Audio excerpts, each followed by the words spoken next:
Manx Radio Sport. Good evening and welcome to the latest edition of Friday Sport Preview on Manx Radio. Me, Rob Pritchard, and the team with you here for the next half hour. Let's take a look at the sporting action on Ireland this coming weekend. So, coming up tonight, 8 remain to battle it out for the Ecap FA Cup, with the quarter-finals of the competition beckoning on Saturday in the latest Isle of Man football fixtures. Douglas are on the hunt for maximum points in rugby at Port-e-Chee tomorrow. Vagabonds ladies are back at Fletcher, and the latest Manx Cup tie awaits in the south of the island. And a potentially pivotal weekend awaits in Isle of Man hockey as the title races in the top flight divisions are set to go down to the wire. That is all to come this evening.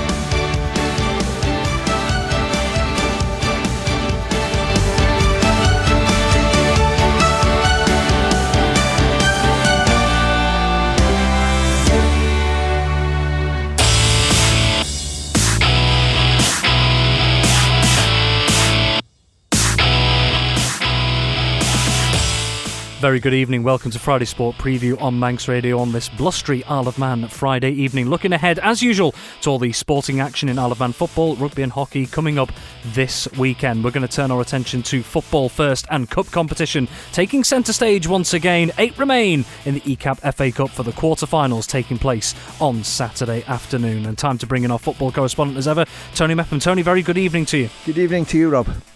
Well, just taking a look at all these, we do have, just before we get into the fixtures, we understand there is one postponement, as we know of, this Saturday at the moment. Yeah, it is, and I think it's down to people away and injuries. It's St John's against Union Mills in Canalife combination one. Had instructions through that one had been postponed due to St John's not having enough players. Unfortunate to hear, but we do have plenty of other games taking place across both Cup and League action this Saturday coming. We'll start off with the Cup action that we've just mentioned as well, with the 8 teams remaining in the Ecap FA Cup. The quarterfinals taking place, 4 matches kicking off at 2 o'clock on Saturday afternoon. Let's take a look through them. We'll start off over at Fletcher and Douglas Royal, who've had a bit of an upturn in recent weeks and months in terms of results in the Canada Life Men's Premier League, up against a side who are finding themselves in a similar situation recently in terms of an upturn, Russian United, Tony. Yeah, both teams have done really well of late because they've picked up okay. They've had defeats along the way, but against teams that probably be expected, but performance-wise they've been really good, and I think both managers, Michael Fitzmaurice from Douglas Royal and also Andrew Moody of Russian, will be really happy with the way things are going. There's a lot of good young players on show for both teams tomorrow afternoon, and when you look at sort of current form, you just maybe edge it towards Russian, but certainly Douglas Royal have showed when they've got their full team out there, they can sort of take on anybody, and scoring goals isn't a problem for Royal. I think it's just defending a little bit, as we're maybe a little bit different for Russian. It's scoring the goals that's a bit of a problem, but defending it, they're strong. So it's going to make for a good game of football, and I just feel that Russian are just a little bit too strong for Royal at the moment, but we'll see what happens tomorrow afternoon. Could be an intriguing encounter nonetheless. Absolutely. We're looking up to the north of the island, and Ayr United remaining as one of the Premier League frontrunners at the moment, up against the Corinthian side, who actually beat them at Andrews playing fields in the league not too long ago this season, Tony. Yeah, and the only team to do that, so bragging rights to Corinthians, but Ayr United just want to keep sort of pushing on, and when you look at how they're going to change things around, because they're going to have to alter the centre-back partnership, and whether Christian Penswick comes in there, they could pull Johnny Shields back in. Going forward, Danny Oram will be there playing against his old club, and he'll be looking to put a performance and a half on. But I just think Corinthians, I'm not saying it's going to let them down, Rob, but what's going to be the problem is the experience of the players that are going to be out there, because I think tomorrow there certainly could be 16-year-olds playing for Corinthians, and 1 or 2 new ones have come in, and they're good players, but physically, when you look at Ayr United, they are big giants, aren't they? When you look at Sean Kelly and Chris Duggan, it's going to be a real handful to deal with them. So I'm going to go for Ayr United to go through. Very well, then the third of the 4 Ecap FA Cup quarterfinals features the only remaining Division 2 side still in the competition, Douglas High School Old Boys. They are on home turf at Blackberry Lane, up against one of the Premier League high flyers this season, St Mary's. Tony, what is the chance, if any, for a potential cup upset here? Well, if you remember 7 days ago, Rob, we had a little plan, didn't we, where we wanted to watch Old Boys play against Pulrose and just see what they had to offer. 13 goals they had to offer, but I just looked at them, and the only criticism I could possibly see, they've got the ability, the players there. Jacob Stone was tremendous last week. Robbie Ward's in there. I believe Martin King's absent, so that's a big loss at the back for them. But I just think fitness-wise, could be a big problem, because certainly St Mary's are quick up front when you look at Adam Adebayo coming at them, Joe Berquist as well, his pace, and also through the middle you've got Owen Canepa. And Old Boy said to me last week, what do you think about it? And I said, your problem is going to be to deal with those three forwards, because right hand side and left hand side they're going to come at you. Defensively they're solid with the leadership of Carl Clark, but Old Boy showed last week that they can mix it, they can score goals. Yes, it was against Pulrose, but you've still got to turn them chances into goals. And I can't see them doing it, but certainly with Old Boy's confidence booster from last week's game, they'll be sort of cock-a-hoop about that, and I think St Mary's just got to be a bit careful. Very well, and the final Ecap FA Cup quarter-final taking place tomorrow is another one up in the north of the island, and it sees the current Premier League leaders, Peel, travelling to Ramsey. And Peel, they've already got the better of Ramsey twice at the Balaclone Stadium this season. But Tony, for Ramsey here, they've still had a relatively strong season themselves in the grand scheme of things. Does this give extra motivation for Ramsey to try and get one over on Peel this time around, or do you think Peel will get the business done again? I think Peel will start off as favourites, but when you look back over the season so far, Rob, I think these two teams have played each other 4 times now, and it keeps sort of happening up at Balaclone. And you know, Ramsey are a good side, they really are. But you know, Peel at the moment are the team to beat, and okay, they dropped those points against Ayr United, but when you look through, Paul Whitehead would probably come back in. Rhys Oates was due to start last week, I think, for the first team, and ended up playing for the Combi because the game was off. So he is a massive difference. And just looking through midfield, you know, the way they sort of work and go at the game. Lewis Moran's in there as well. You know, Peel are very, very difficult to break down, and Daniel Bell knows that. But I think Ramsey certainly have the players when it all glues together for them to take a victory here. And I just wonder if Ramsey, if they can get it sorted tomorrow, keep things nice and tight at the back, and try and challenge their defence with the forward line that they've got, then I think Ramsey can make it really difficult for them. But I think Peel have to start off as slight favourites. Very well. All of those 4 Ecap FA Cup quarterfinals getting underway at the slightly earlier time of 2 o'clock tomorrow to accommodate potentially for extra time and possibly penalties if required. So taking a look at the league action taking place, all games kicking off at a slightly later time from those quarterfinals at 2:30pm. Start off in the Canada Life Men's Premier League. We've got 3 games there. St George's, they'll be hosting St John's United. A big battle at the bottom between Marown and Braddon at Memorial Playing Fields. And over at Garymore, Union Mills up against Laxey. Well, you look at St George's against St John's, you'd say, you know, St George's are not going to stand any chance at all. Look at St John's result last week, Rob, where they beat Laxey 4-0. Absolute cracking result, and they really took the game to them. Big problem tomorrow is these 2 or 3 players missing. Sam Brown, that is. Dean Lees is not available. Callum Taggart will play up front, but no Luke Murray. And Luke got a hat-trick last week, and he's been playing really well, brings the other players in around him.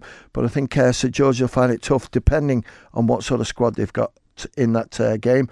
In the other game, Moran against Braddon, it's a real battle when you look at that table now. You know, Braddon are in 12th position, played 18, so they've only got 6 to go, 9 points on the board. You look at Moran, 17 games played, 8 points on the board. It's one of them, they've got to go for it. They can't sit back. A draw's no good to either. They need maximum points, and I think Moran will just win it with the sort of more mature player that they've got in there. And Union Mills against Laxey. Ryan Kelly's had a good result recently, so he'll be looking to try and get the same performance away from Laxey. Johnny Palmer beasted his team midweek in training. They know he's not happy. The players weren't happy, so it's up to them to get it right, and I think they will tomorrow afternoon. Well, that's the Canada Life Men's Premier League. Taking a look at DPS Limited Division 2, we've got 4 games there, and just looking at some of the front runners in Division 2 that are in action tomorrow. Foxdale, they're at home to Douglas and District. Onken, they're also on home turf up against Pulrose. Castletown are away to southern rivals Maloo, and elsewhere, Jims host Michael United. Yeah, no disrespect to 4 of the sides there. I look at Jims against Michael. You look at the league table, Michael are 3rd, so you'd expect Michael to win that one. I think they will. Foxdale against Douglas and District. Douglas and District have found it tough this year, but against Foxdale, it's a team that just driving on, aren't they? They really are playing well. Onken against Pulrose. Onken can't let any points slip. I watched Pulrose last week. 10 out of 10 for effort, guys. Really was. You come across a really good old boys team. So it was always going to be tough, but Onken to take victory. And Malou against Castletown. I just wonder what damage as that result done last week against Governors Athletic. Governors Athletic lost 3 players. They were down to 8. So I just don't know what happened, and maybe there's a little bit of sort of unsure about Castletown at the moment. They should beat Malou, but last week's result, that was shocking. That's the only way to describe it. Very well, let's take a quick look through the Combination League, starting off with Canada Life Combination 1. We did have 3 games, but as was mentioned before by Tony, we'll just repeat, the St John's United versus Union Mills game in Canada Life Combination 1 has been postponed. 2 more games, though, taking place in that division. Braddon versus Russian and Corinthians versus Moran. Yeah, you got to go for Russian to win that one. I just think they'll be too strong. There's a lot of good players in that Russian combination side. And Corinthians against Moran.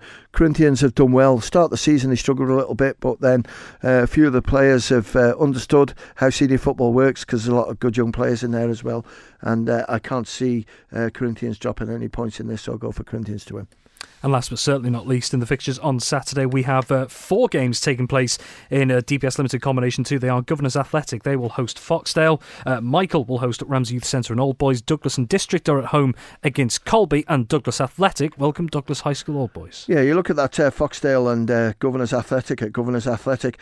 I know Governors Athletic are above them in the league, but Foxdale do have them 2 games in hand. So I'm going to go for Foxdale just to sneak that one. Michael against Ramsey Youth Centre. Ramsey Youth Centre strong in this league, so I'll go for Ramsey Youth Centre to win. Douglas and District against Colby. I'll go for Colby to take victory. And Douglas Athletic against Douglas High School Old Boys. Douglas High School Old Boys, top of the table, played 14-37. Douglas Athletic in 4th, who played 16-31. This is going to be a good game, and I just wonder if Old Boys will take a strong bench tomorrow for the cup game, which I think they will, and that might just allow Athletic to come in and take the points. Plenty to think about, Tony. Thank you very much. And just a reminder as well that there are no Isle of Man football fixtures planned for this Sunday, the 10th of March as well. Manx Radio Sport.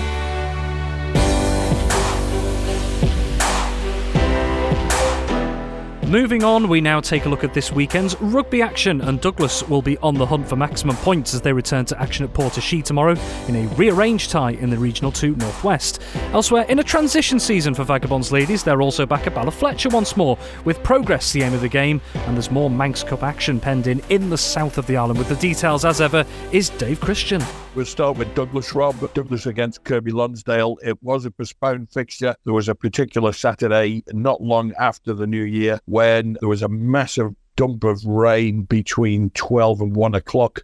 This game was scheduled to be played at 1:30 kickoff, I think, at Port-e-Chee.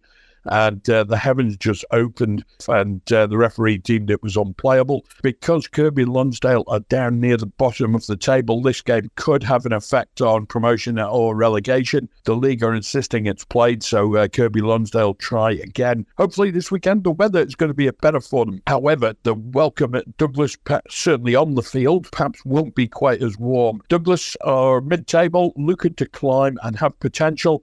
Kirby Lonsdale are next to bottom and not looking so good. So on form, at least it should be a home win. Douglas will be wanting maximum points, particularly after not getting anything away last weekend. They've had a run of games against the top sides. They've still got Crewe and Nantwich, I think, to come to the Isle of Man as well from the top 3 teams. But Kirby Lonsdale, they will fancy their chances. The 2 teams have only met once. That was earlier this season.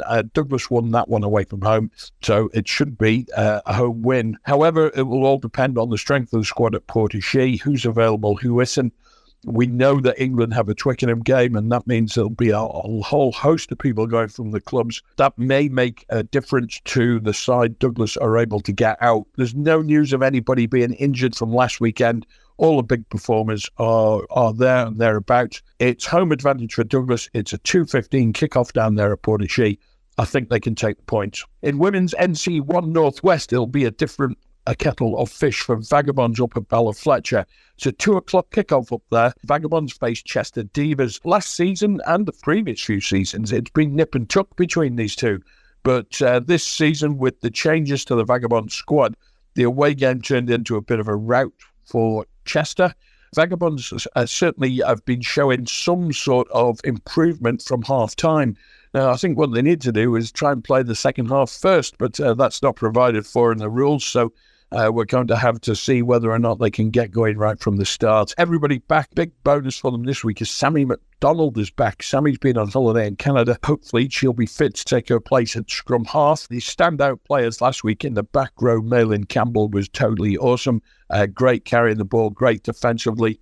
And her and Ula Gonner and Kirsty Cubbin also in the back row put in massive shifts last week. Tackled everything in front of them. The game livened up a little bit in the second half. France Hunt came on for Vagabonds at half-time.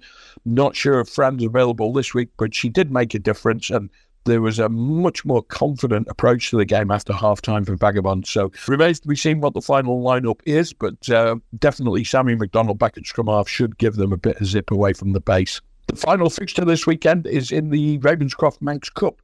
Now, Vagabonds should have been playing Chorley in counties for ADM, Lancashire and Cheshire. Chorley, struggling for players, conceded the fixture.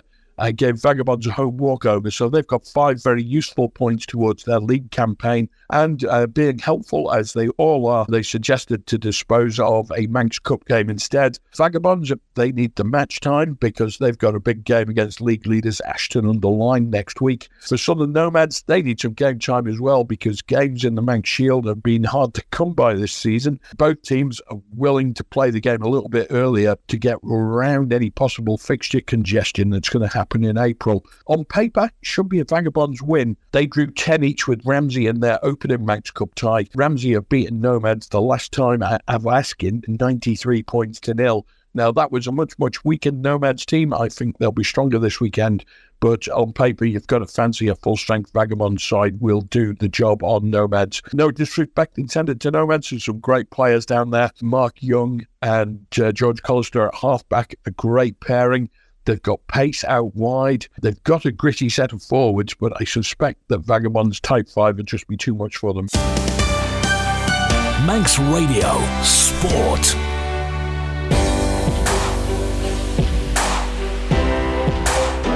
And finally, this weekend could prove an important one indeed in the battles across the Isle of Man men's and ladies hockey leagues. Among the showdowns, the men's and ladies Premier League title races look to be going down to the wire with almost nothing to separate those fighting for supremacy at the summit. Here with a look at this weekend's contests and what they could mean now and going forward is our hockey correspondent Ben Cunningham. So heading into the latest Isle of Man men's and ladies hockey fixtures, it is most certainly crunch time across the divisions, both in the battles at the top and at the bottom. We'll start with the Ladies Premier League. The early pushback in the Ladies Premier League, 12:30 at the National Sports Centre in Douglas. That sees Backers A up against Harlequins A, Ben. Yeah, this will be a really good game, I reckon. These two sides. Backers are on really good form at the moment. Harlequins, though, they're coming into this again on good form, and they know they need to just keep scoring points to avoid being in that relegation battle from Castown B. And then in the next two games, two massive games in the Ladies Premier League, 3 of the 4 teams are currently involved in a 3-way tie at the top of the table, and the first one of those at 1:30 at King William's College is a massive one. 2 of the top sides tied on points, Castletown A versus Vikings A. Yeah, really big game this one, and this is the game we're going to cover for Saturday Live with Paul Moran. Yeah, real big game. Both these teams come into this game level on points.